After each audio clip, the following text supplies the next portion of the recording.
Welcome to the American Academy of Emergency Medicine's Justice, Equity, Diversity, and Inclusion webinar, Inclusive Curricula in Medical School.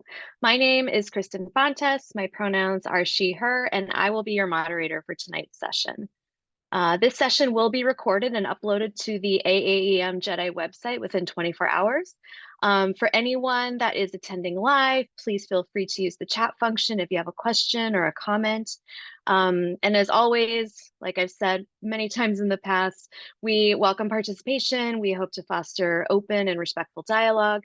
We also intend to keep this a safe space, but because of some of the subject matter that we discuss can be triggering because it affects folks from minoritized and marginalized groups. And so if you do find yourself in that position, we want you to just do everything possible to take care of yourself. But we appreciate you being here and joining us for our discussion tonight.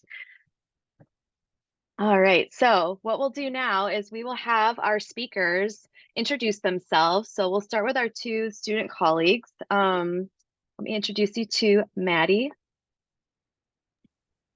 Hi, my name is Maddie. My pronouns are she, her. I'm a fourth-year medical student at Midwestern University in Phoenix, Arizona. I'm currently applying to EM residencies now. My interests are medical education, social EM, healthcare policy, and hospital admin.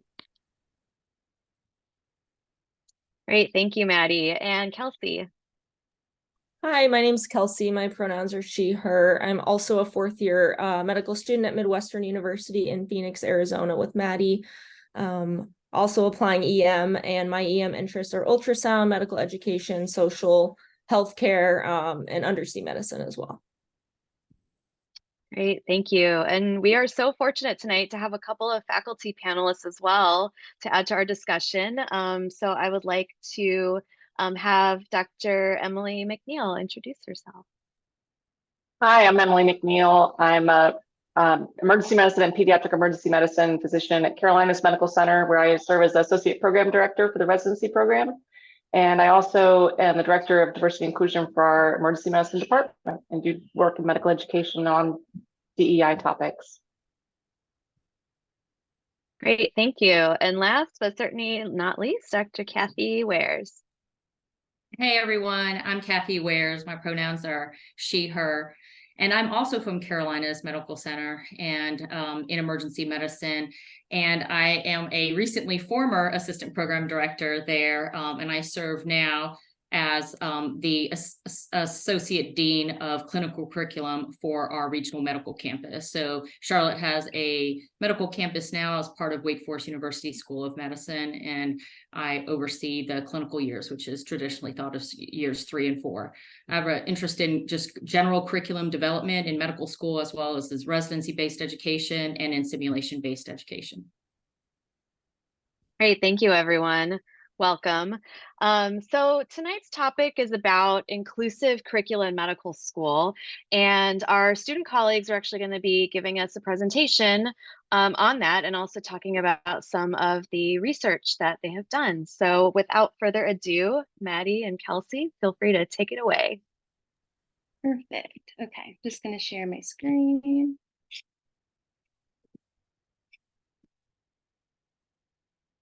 Okay. Can everyone see that? Okay, perfect.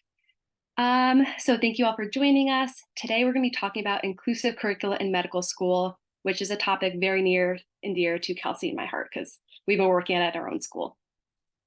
Okay, so we already did introductions. An outline of what we're going to be talking about today. We're going to start with defining what traditional healthcare is today and what our medical school curricula looks like at the moment. Then we're going to define what inclusive curriculum would look like, and then some ideas for curriculum changes that schools can enact, both in long-term and then more short-term changes. Then we are going to give you guys a sneak peek on our current research on LGBTQ medical education in medical school, and then end with some key takeaway points. Okay, so to begin with, what is fair healthcare? To define it, it'd be equal accessibility, resources, diagnosis, and management of healthcare conditions, regardless of identity. So to kind of give that like an example of what that looked like, we'll use this statistic. In 2019, the rate of non-elderly uninsured people in the United States was around 11%. So that means around 11% or 11 out of 100 people would be uninsured. In a fair healthcare system, that would mean that 11% of every group, like socioeconomic class, gender, would be uninsured in a fair healthcare system. As many of us, let me go back. As many of us know, that isn't really the reality of the situation. So for this example, 8% of 8% of the population was, 8% of white citizens were uninsured versus some race and ethnicities had higher rates. For example, Hispanic citizens had 20%, American Indian, Alaska Native around 22%. So we can see it from this example that healthcare was not fair. Unfortunately, it doesn't just apply to uninsured people. So the next slides are very text heavy, and these are just some example of healthcare inequalities we currently have. So from a perspective of race and ethnicity, for example, Black, Hispanic, and Asian patients are less likely to be treated and assessed for pain compared to white patients. Asian Americans are less likely to have blood pressure monitoring. Women are less likely to get guideline-directed medical therapies for MIs. I thought this statistic was pretty surprising. 66.5% of US bankruptcies were directly related to medical expenses. So that means the most common cause of bankruptcy in the United States is healthcare. For gender identity and sexual orientation, 48% of queer teens seriously considered suicide compared to 17% of hetero teens. Nearly 1/3 of US Muslim patients perceive discrimination in healthcare settings. So like I said, these are just a couple of examples of where healthcare inequity exists in our current system. So the question for us is, are we as future physicians and physicians educated and equipped to handle these disparities? And I think an important part to start in that conversation is, who is typically made up the physician workforce?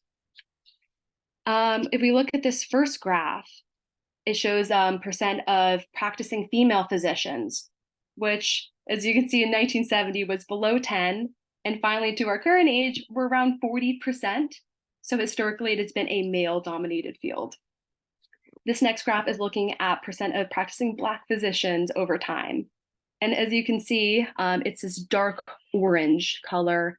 It has been steadily low, currently below 6% of practicing physicians are Black.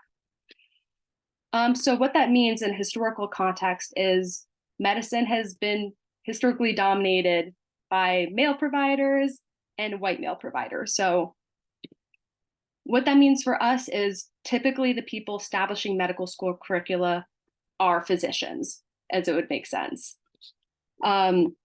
So in this slide, it's showing that the percent of full-time US medical faculty by race and ethnicity, which kind of backs what we saw on our previous slide, that the majority of medical school faculty are white. With that as well, like we said, 40% female, only 4% identified as queer, and the average age is 50 years old. So the context of who makes up our faculty, does that then influence the training that we are getting as students? So I'm going to give a couple examples of how inequality is ingrained into our current curriculum. So these examples are still being taught when we were trained in medical school, like in Kelsey and ours time. So the first example is, let's say a patient comes in, we suspect they have some renal problems. The first thing we're going to order for them is a BMP. A lot of hospitals still use an outdated system where GFR is adjusted for Black patients. The historical context of this is from like a 1998 study that proposed Black patients have a higher muscle mass, therefore their creatinine levels would be higher. What that means in the realm of kidney function is we'd expect their creatinine to be higher, therefore we are overestimating kidney health in Black patients. So this study actually looked at Black patients' GFR with the race multiplier used and then without it. And as you can see it, GFR with the race multiplier in this blue section has a shift to the right, shows much higher, versus if you take it away, it is a way lower GFR. What that means for our patients is, with this current measure that we are taught, we are postponing care and like preventative treatments for their kidney health. That's something we're still taught today. Next example, let's say a hiker comes in with fever, arthralgias, headache, and a target-shaped rash. And then we're going to just like imagine what that looks like in your head from a typical board style question. It's usually a rash that looks like this. Now, let's say we have a male patient come in with a painless rash on his penis. A lot of the pictures that we are shown look something like this. So typically, as we are trained, we see pictures of white skin with something benign like Lyme disease, a target-shaped rash, versus a sexually transmitted infection shown on darker skin tones. This was actually quantified in a study where they looked in the major dermatology textbooks to see how often certain conditions were shown on darker skin. So for example, of acne, they rarely show acne on darker skin tones, but something like syphilis, the majority of the time it is shown on dark skin. This has two implications in our training. The first one is we don't get an idea of what a lot of conditions look like on darker skin tones, such as acne, certain rashes, even erythema. And the other consequence of it is we begin to associate certain conditions with certain groups. If you only see that rash on darker skin, it could give that implicit bias of you are at a higher risk of having something like syphilis if you're of a darker skin tone. Next example, let's say two patients come in, a hemoglobin of 7, one's a woman, one's a male. What we're taught in medical school is to associate females with anemia with von Willebrand's factor deficiency, which we're taught is a mild condition, usually doesn't have to be treated medically. Versus if a male has that same level of hemoglobin, we're taught to think of something like hemophilia because it's an X-linked disorder. The issue with having this paradigm and buzzwords is that we tend to miss a lot of things. So for every 100 males with hemophilia A, there are 277 female potential carriers. And a lot of these carriers have low plasma factor 8 levels, what you're missing in hemophilia A, and are symptomatic. So when we're taught kind of dichotomies like this of like women with anemia would have this disease versus with a male, we tend to miss something because we have that anchoring bias. And last example, for anyone watching who's ever taken any medical board exams, the holy grail of studying is UWorld. 90% of students use UWorld to study for our board exams. So is there any issues or these same disparities in our testing systems? The answer is yes. This was a very great study. They found that race or ethnicity was only mentioned in 3.5% of the questions. But when it was mentioned, it was for non-white patients. And that's shown in this first graph here. So if they mention race, 40% of the time it is with Black patients, 15% with Asian. The issue with this is it creates this colorblind racism, where if you are not identifying the race or ethnicity or immigration status, we are assuming them to be white, and white becomes, or race or ethnicity becomes the buzzword in the question. And this is further explored in the next graph here. So when it is mentioned in those 3.5% of the time, where in the question is it mentioned? Is it only in the stem or is it in the answer or both? This gray portion is looking at, they mention whiteness. which, as you can see, if it's in the question, it is rarely relevant to the answer of the question. Versus if they mention a minoritized group, it is almost always related to the diagnosis at the end. For example, if you mention an Ashkenazi patient, we're thinking something like Tay-Sachs. This gives us like a buzzword kind of mentality with medicine, and we begin to associate certain conditions with certain races, ethnicities, immigration status. And then that was further shown in this study. Once again, they found that Black patients are overrepresented. When they are discussed, it is used with context of being unhoused or IV drug use and having like lower social stigma scores. So kind of these slides are putting together that even today, inequality is so ingrained into our curriculum, whether it is our board studying techniques, ordering labs, or even images were shown in a textbook. It's still happening today. So Maddie set the stage for the inequality we see in our curriculum. So we kind of want to transition now into talking about what is inclusive curriculum. So this is a quote from the University of Cambridge that says, inclusive curriculum allows for diversity of content, material, ideas, and methods of assessment. It involves purposeful integrating perspectives that expand and enhance the canon. It provides students with opportunities to engage with a variety of viewpoints and equips them for a global and diverse environment. So inclusive curriculum in medical school for us educates medical students about health disparities that exist based on various factors, including race, ethnicity, sex, gender identity, sexual orientation, socioeconomic status, religion, and etc. It teaches us as medical students why these healthcare disparities exist and how we as future physicians contribute to healthcare disparities, and ultimately how we can avoid contributing to healthcare disparities. Inclusive curriculum also prepares students to become healthcare professionals that are adequately prepared to provide care for a diverse patient population. And I think one thing that's important that I think is sometimes forgotten about is it also allows diverse students to feel represented in their curriculum and included at home in their programs. I know as someone who identifies as queer, seeing case reports or patient presentations in our curriculum, including queer patients, always made me feel welcome in that environment. So I think that's a really important part of inclusive curriculum that gets forgotten about at times. So there are some pitfalls of inclusive curriculum. So efforts to be inclusive can lead to curricular fragmentation or isolation. So the thought on this is the topics are taught in a way that fail to connect with big ideas. So some examples of this are when LGBTQ themes are only introduced at specific times of the year, such as, LGBTQ History Month or Pride Month in October and June.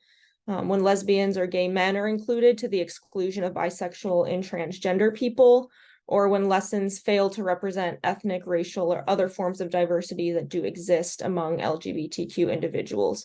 So we see this issue where medical education is trying to be inclusive, but it kind of fragments individuals by trying to be inclusive. So there are pitfalls to this as well. Okay, so now to the bread and butter of our discussion. What are some ideas we can do to make medical school education more inclusive for everyone? So obviously, the goal is large-scale, long-term changes. For example, some ideas we had is our school created a humanity in medicine course. So every week we'd have a different topic, whether it be queer healthcare, race, immigration status, rural. We'd have pre-readings, and then we would all discuss it as a group. So that's a good way to get other people's perspectives on healthcare needs. Another idea is having weekly or monthly clinics that mainly treat patients from underserved communities. When I worked in Philly in my gap years, a lot of the local Philly schools would send their even first or second year medical students to a queer-centered STD testing clinic. So anyone could go in there and get free STD testing. What that did for the students is not only do they get really good hands-on practice of doing blood draws, having conversations about sex practices, but then they're also getting exposure to working with patients from underserved communities at an early time in their education. Other things are including better measures of students' willingness to work with diverse populations in medical school interviews and required licensing exams, because we want people entering medicine only if they're willing to serve everyone, no matter of their background. And then finally, diversifying the medical field to reflect the population it serves. So obviously these changes take a lot of time. What are some things we could do now within a couple weeks or a couple years? So the first idea is adding social determinants of health into our current curriculum. I think that almost every lecture taught in medical school can have aspects of social determinants of health, even if this is a slide or two here and there. The pros of this is it doesn't require addition of new lectures into the syllabus. Broad topics can be discussed and does not isolate population-specific care. What I mean by population-specific care is a lot of the time we have one lecture just on queer health or on refugee health. The issue is it makes it sound very distant, like you have a choice of working with that population. It's a special niche, it's a specialty. Versus when it's incorporated into every lecture, you get the idea of how it is in reality of seeing patients in different conditions all the time. It's not just one aspect of medicine. The cons of it are instructors may not be as familiar with these topics, and because it is only a slide or two in each lecture, it's less depth on those topics. So for the next slides, we will actually be using lectures from our own classes at Midwestern and showing examples of where I think social determinants of health could have been included into the curriculum. So this first slide is from my pathology lecture. Please do not read all of the text. They are very text heavy. It was a long year. And this is talking about breast cancer prevention screening, going over USP, STF screening guidelines, all of that good stuff. Where I think social determinants of health could be added are disparities in breast cancer screenings, especially when you talk about sexual orientation being a huge risk factor for cancer progression. Having graphs to show the rates of mammogram uses. For example, gay, lesbian patients, 63% less. Bisexual, 45% are not getting their mammograms on time. And then you could also discuss race and ethnicity and how those disparities play into it. The importance of adding this slide in this context is we as future providers see which populations we kind of have to be on a lookout for and encourage and get that background of maybe why aren't they getting these preventative screens. So that is one example. The second, this is from my microbiology course. This is talking about the poliovirus vaccines. I think an important part that should be part of this discussion is where does that vaccine come from? This vaccine was developed using HeLa cells. What are HeLa cells? They were taken from a Black woman named Henrietta Lacks, whose cells were taken unknowingly and unconsensually and donated to research. With her cells, we have created multiple vaccines, cancer treatments, IVF treatments, developed imaging safety guidelines, and they've become very profitable. Each year, Thermo Fisher makes $35 billion a year on these cells, but the Lacks family has never been compensated. Even after the famous book, The Mortal Life of Henry Lacks, was published, there has still not been compensation to the Lacks family. So the important part of having this discussion in the context of the polio vaccine is, number one, we are getting this kind of background of why some communities might have distrust towards medicine and us as providers, and then the importance of consent in everything that we do. And last example, this is from my pharmacology lecture, is looking at epinephrine. And as all of us know, this is used in anaphylactic shock. what I think should be discussed is EpiPen prices, because it was pretty much a monopoly for a very long time, and Mylan raised the prices to over $300 an EpiPen. And this slide would go over the prices of all that. The importance for us as students are, number one, we always have to think about prices when we are prescribing something. We don't really focus in that on pharmacology classes. We're just trying to memorize drugs, but it's important to know how much our patients would have to pay for what we prescribe. And then also emphasizes the importance of being aware of what's happening with pharmaceutical companies and how they are still able to have monopolies, and what we can do as advocates to kind of have better control or try to take some control back from pharmaceutical companies when it comes to drug prices. So all of these are an example of ways that you can incorporate social determinants of health into any lecture. And I think this is an easy way of just broadening the discussion on a daily basis in medical school curriculum. The next example of things we can do are changing simulated patient encounters, or as we call them, OSCEs. These are used in almost every medical school to assess clinical skills in taking history, physical exam, and note-taking skills. Complaints range from annual physicals to emergencies and resuscitations.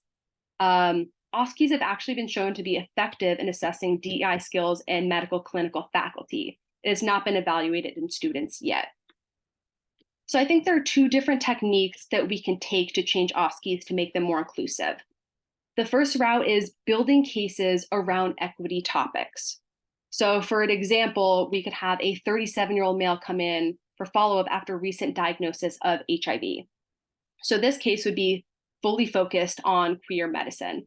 For example, taking a sexual history, an HIV-specific exam, looking at the mouth, eyes, skin, lymph nodes, neuro exam, ordering the appropriate labs like CD4 count, TB testing, prescribing appropriate antiretroviral treatment, and then counseling on safe sex practices.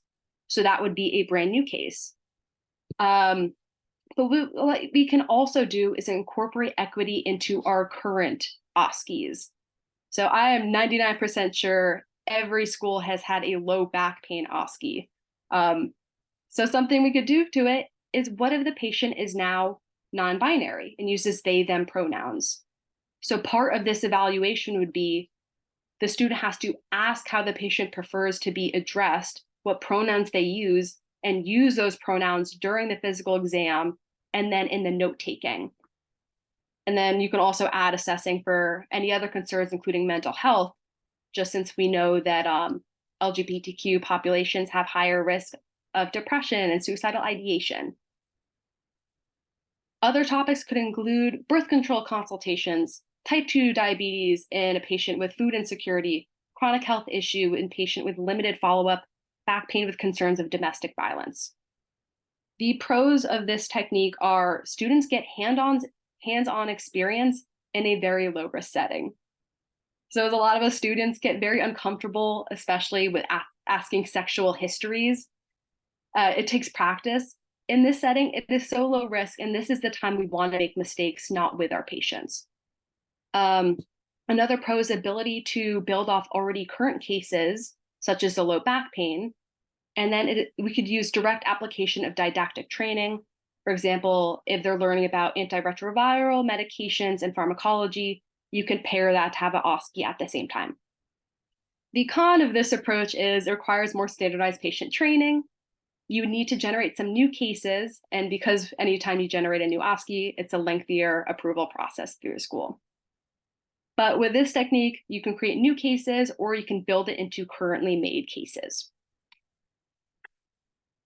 Okay, so far, what I'm asking of medical school faculty is to continue teaching their classes, continue with any research or extracurricular activities they do, create new curriculum, new courses, and then new OSCEs.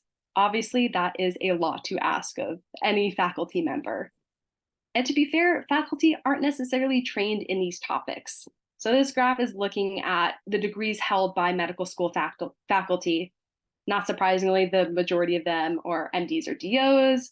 And then we've got PhDs, MD, PhDs mixed in there.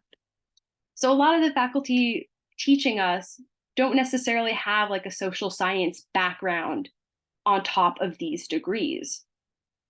The nice thing is we can use community resources.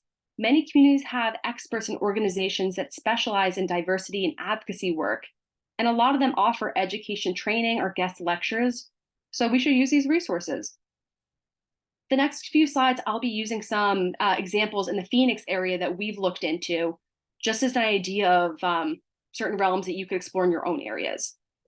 For example, for LGBTQ topics, there's Glenson.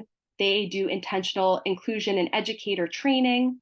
1 in 10 offers custom training and consulting on LGBTQ topics, including healthcare disparities, perfect for us as medical school students. For immigration topics, ValueWise Health, which is a local hospital, they have a refugee clinic with providers willing to give guest lectures on their work. For abortion topics, there's a national organization called Medical Students for Choice. They provide virtual interactive events and webinars to students for free. For example, they had a Nexplanon interactive lecture for us as students where they sent the full kit that we got to practice on. And they also have abortion training as well. For unhoused topics, we have Circle the City. They specialize in street medicine. They're willing to give guest lectures. Addiction med topics, we have Opioid Response Network. They lecture on social determinants of health and how it impacts disparities and addiction.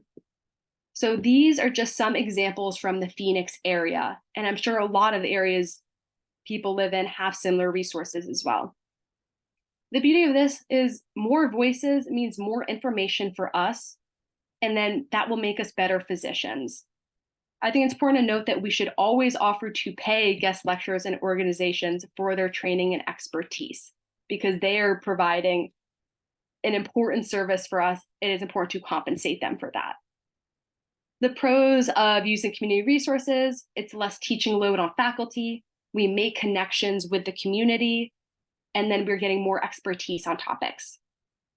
The cons, it could cost money.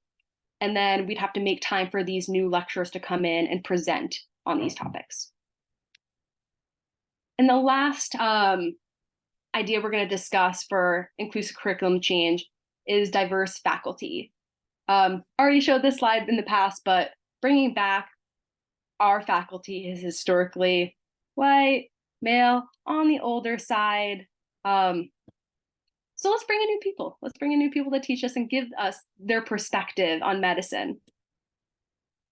A lot of people typically make the argument that there are not enough physicians from diverse backgrounds to hire into higher education training. I think that's starting to change slowly, but we're getting there. So these graphs are looking at graduates from 2018, 2019. The one on the left is medical school graduates. And as you can see, it is still majority white.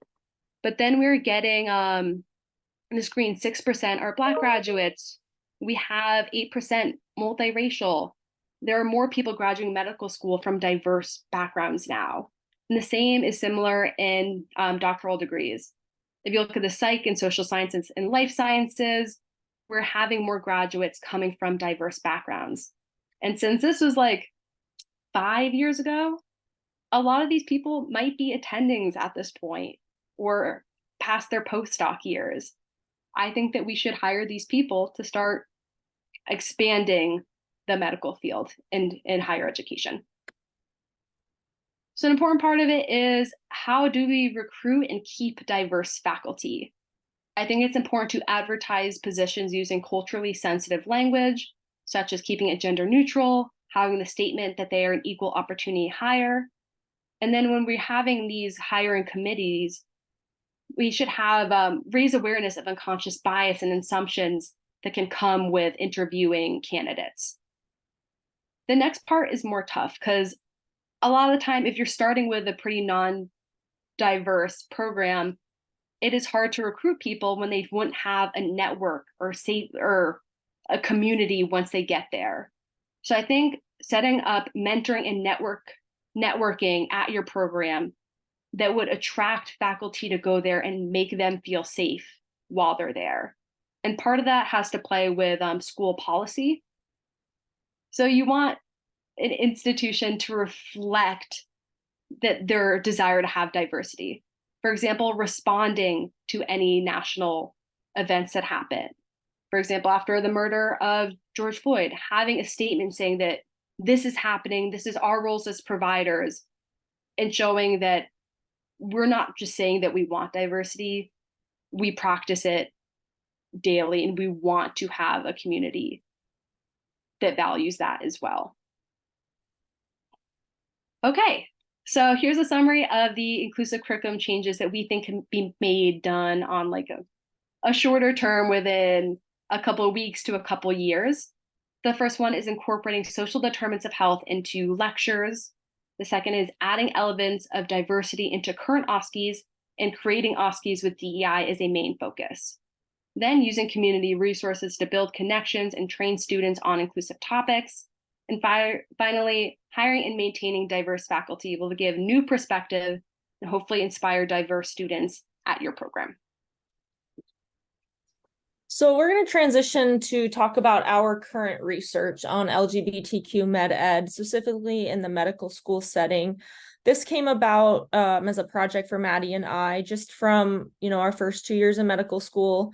And even the third year, we were spending a lot of time trying, we serve on our DEI task force committee, trying to make curriculum changes, and even just setting up meetings individually, just Maddie and I with our school faculty and admin, trying to advocate for some changes to include the LGBTQ community a little bit more.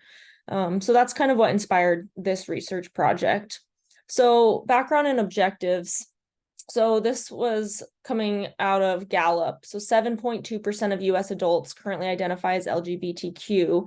More importantly, the younger generation, 1 in 5 of Gen Z people in our population identify as LGBTQ+, which is a very large portion of our population. So these are people that are going to be our patients that need good health care. So Maddie and I had done some research, and we had looked at some previous studies that evaluated physician and resident perceived need for inclusive health care.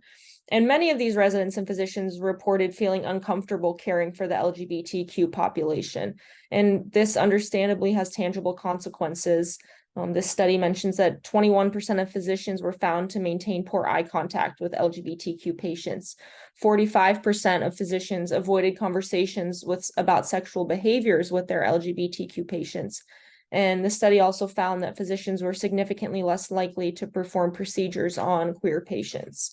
So this kind of brought up the objective of our study, which was we want to know if the gap in LGBTQ inclusive education begins as early as medical school. We have these previous studies showing us that physicians and even residents feel uncomfortable with this population. And so our thought is this has to begin somewhere. It likely begins in medical school, but we could not find many studies really addressing the medical school population. So that was our goal.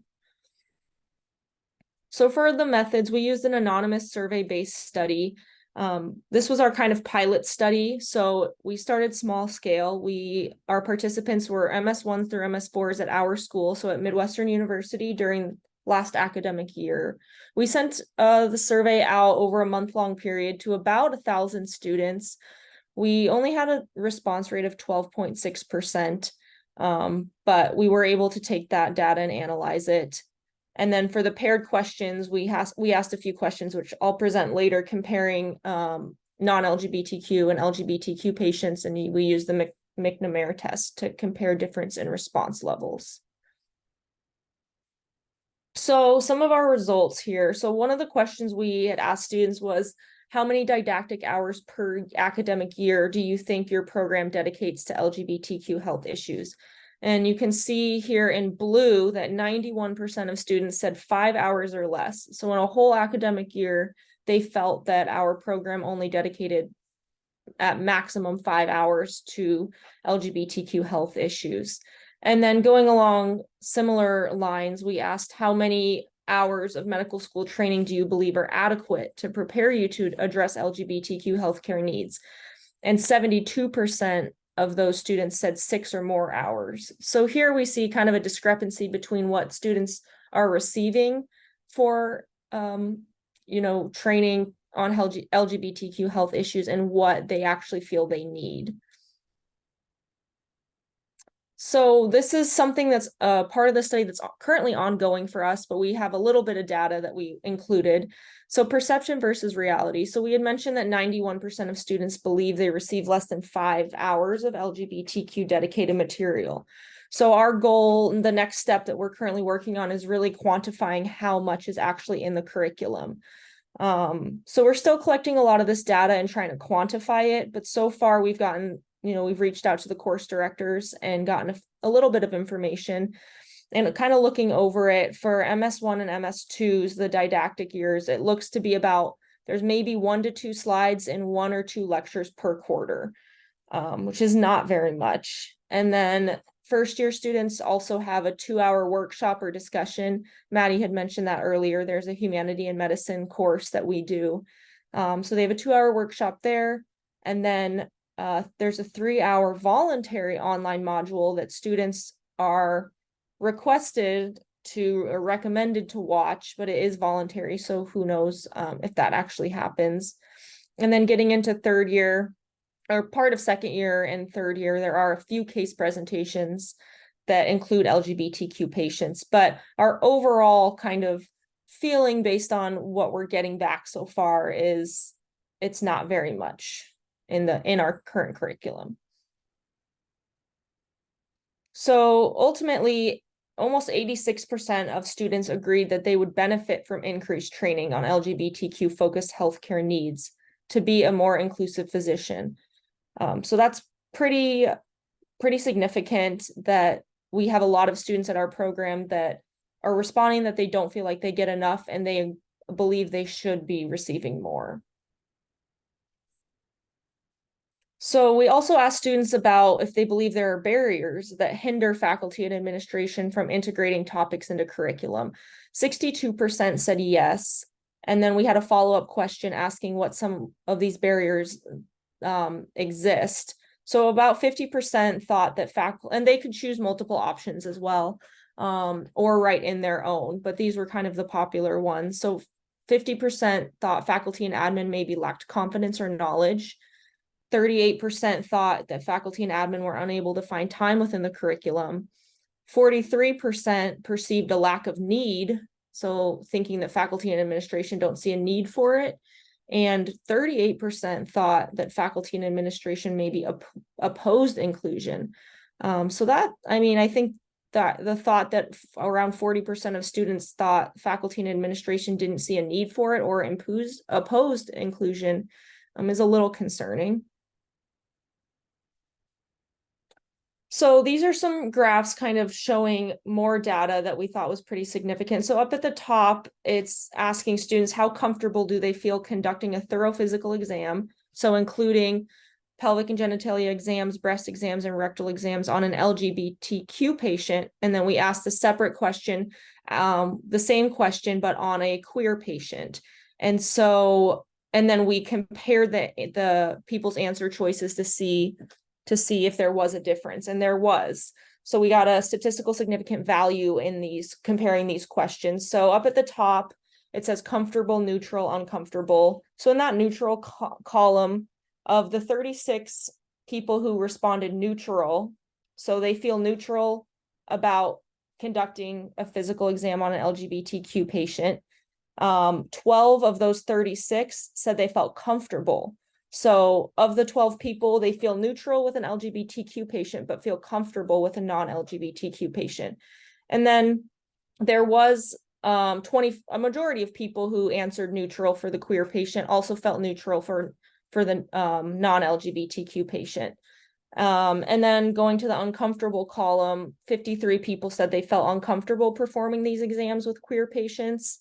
24% said, this is what we thought was interesting, was 24% that felt uncomfortable with a queer patient felt comfortable with a non-LGBTQ patient.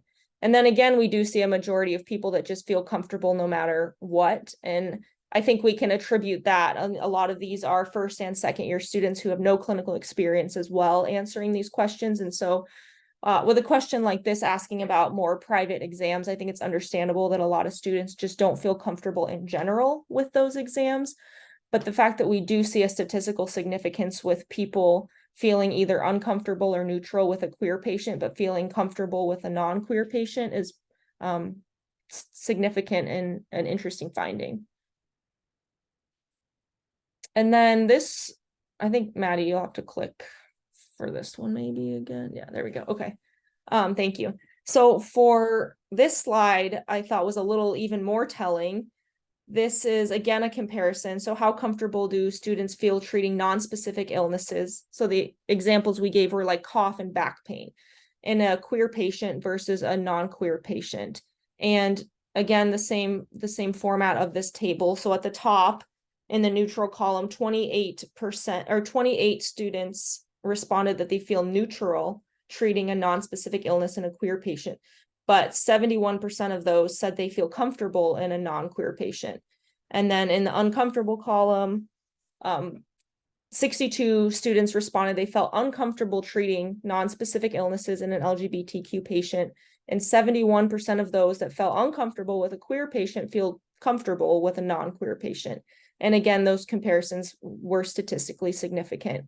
So I think this just speaks a lot of volumes about medical students not feeling comfortable treating queer patients in general. So for conclusions and future directions of this study, our thoughts were in general that the gap in LGBTQ inclusive education does appear to begin as early as medical school, with medical students feeling less comfortable treating LGBTQ patients and therefore are going to be less prepared to address LGBTQ healthcare needs. Again, this was a pilot study just kind of done with our school population and not quite as big of as a sample size as we would like. So we're planning to do an upcoming expanded study.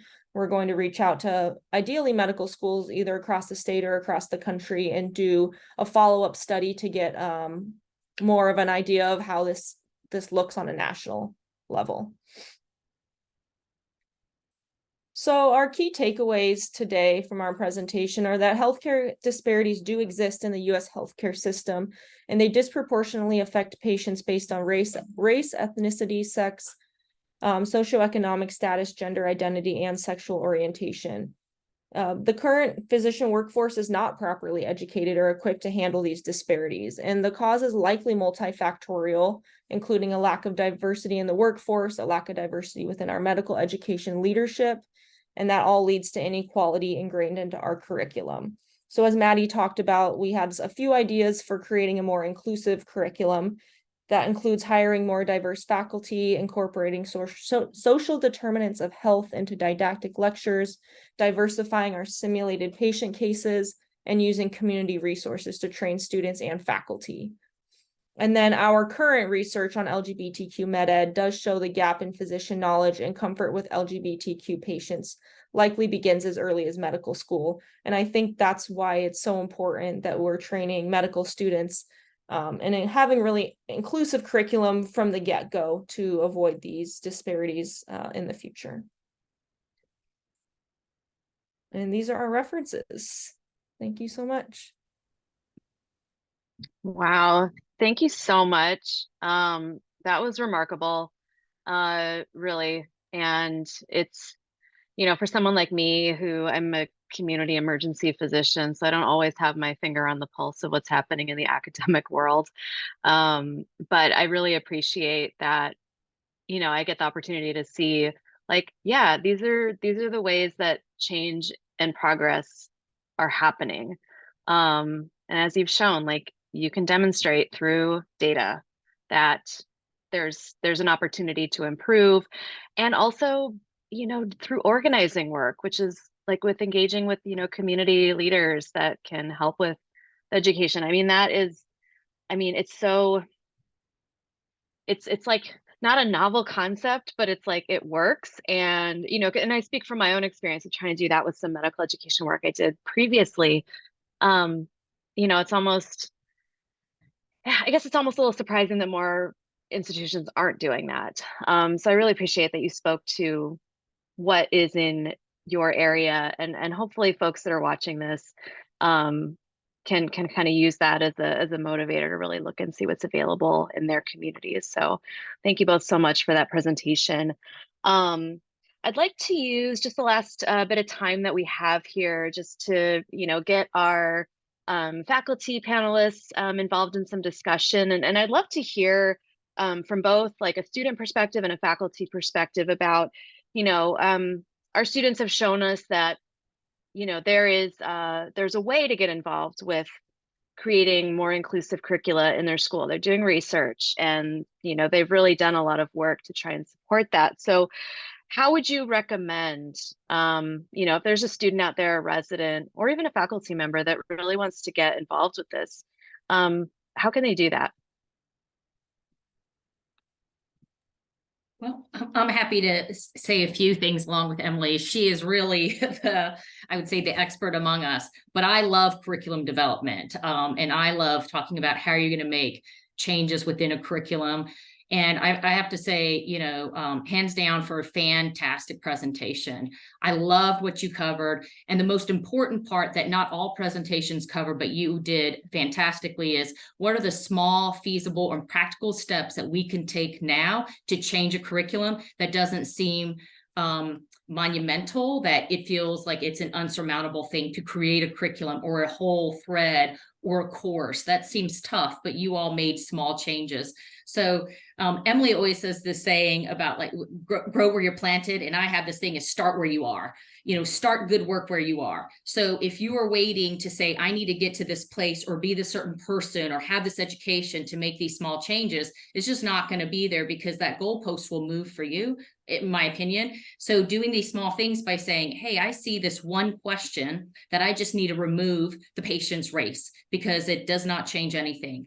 I just need to have, I love simulation. I'm a child with simulation and now teach it. And so I love it. How do we change a small case in simulation? And it doesn't even have to be about the medical care. It's, why is it always the mom that comes with the child? Well, it could be the dad for once, or it could be a same-sex couple. It has nothing to do with the case, but it changes the perception of everyone who works in the sim center, the learners that are involved, and the faculty that are engaged to teach. So I would say start first with small things, just like you have said, and you can wrap those into a bigger idea. And we can talk about how do you develop curriculum that way, and how do you get it approved and whatnot. But I think starting with these small changes and wrapping them into larger ones, like you all have done, is great. And it's unsurprising to me that students are driving this. Students drove the research about creatinine. Emily, I think that's right. I think I heard that from our recent dean, right? And so I feel that it's no surprise that you guys are being the ones that are pushing this along to where it needs to be. Absolutely. I think the other piece of this that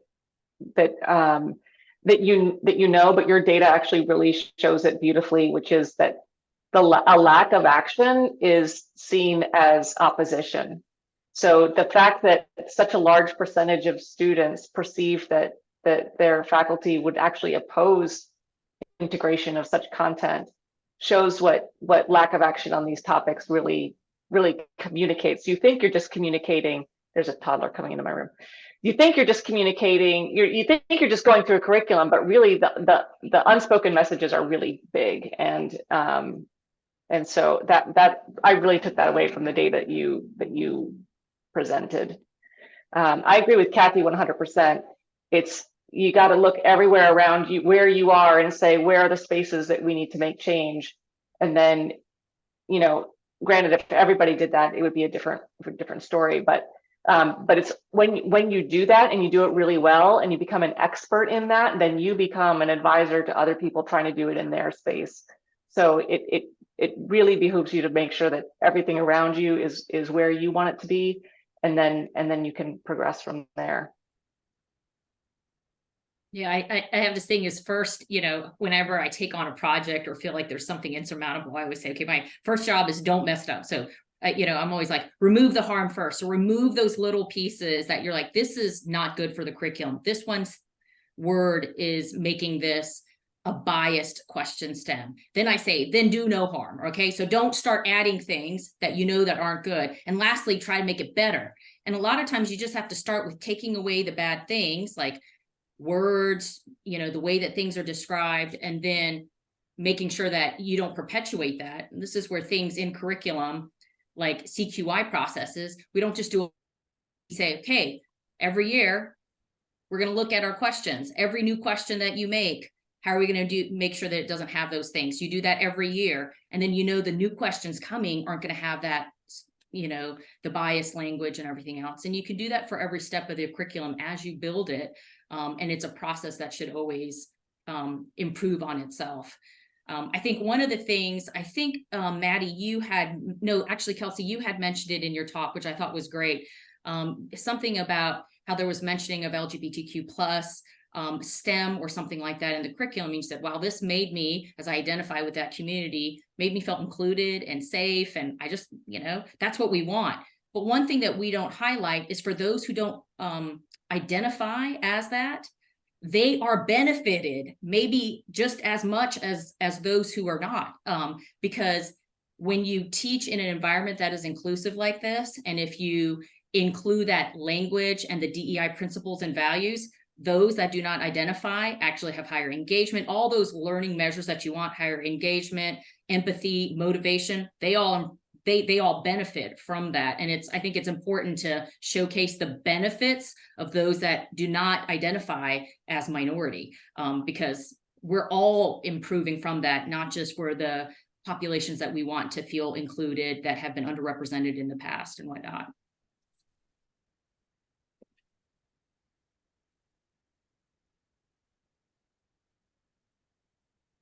Oh, Kristen, you're on mute. I'm muted. I still haven't figured out Zoom. Thank you so much for that. Any other comments on the, or anything else to add to the sort of question about how to get involved? The only other thing that I would say is, when we're, I think moving social justice issues into state curriculums is always going to be coming from the younger group of individuals and pushing upward.